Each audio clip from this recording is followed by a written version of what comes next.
Have you ever noticed something strange? The smartest person in the room is often the one questioning themselves the most. Meanwhile, someone who knows half as much speaks with complete confidence. At first, that makes no sense. Shouldn't intelligence create confidence? Actually, psychology suggests the opposite can happen. And once you understand why, you'll start seeing it everywhere. Imagine two students taking the same test. One finishes quickly and feels certain about every answer. The other keeps checking, changing answers, and wondering if they missed something. The surprising part?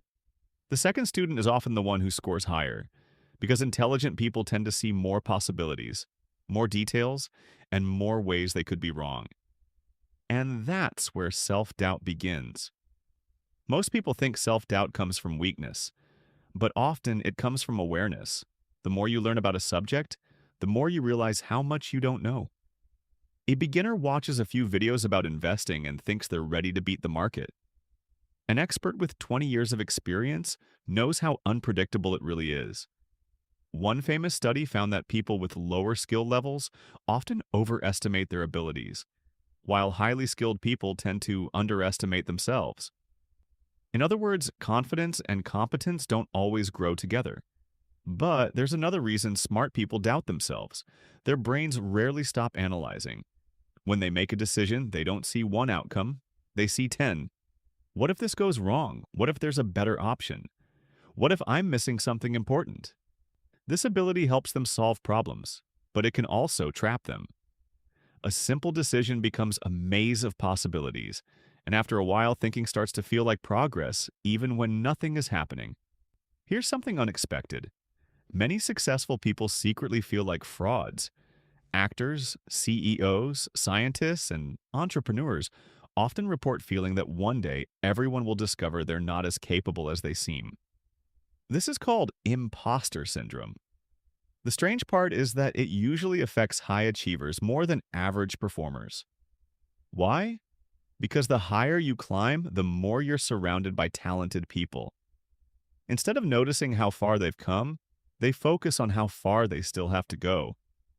And that comparison slowly creates doubt. There's also a hidden habit that makes things worse.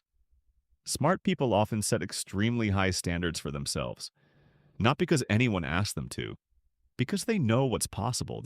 They can picture the perfect outcome so clearly that anything less feels disappointing. A writer spends weeks editing one article. A student studies for hours and still feels unprepared. An entrepreneur delays launching a project because it isn't perfect yet.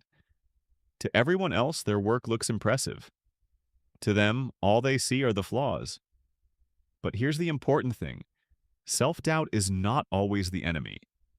In small amounts, it can actually be useful. It makes people question assumptions. It helps them prepare better. It prevents reckless decisions.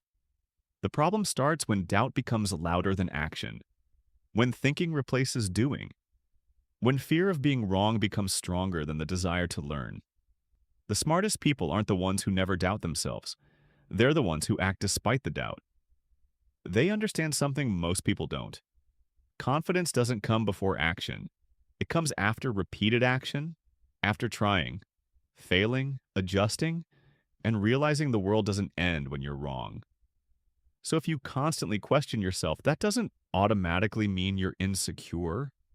It might simply mean you're aware of how complex life really is. The goal isn't to eliminate doubt completely. The goal is to stop letting it sit in the driver's seat. Because intelligence can help you see every possible path, but eventually you still have to choose one and start walking.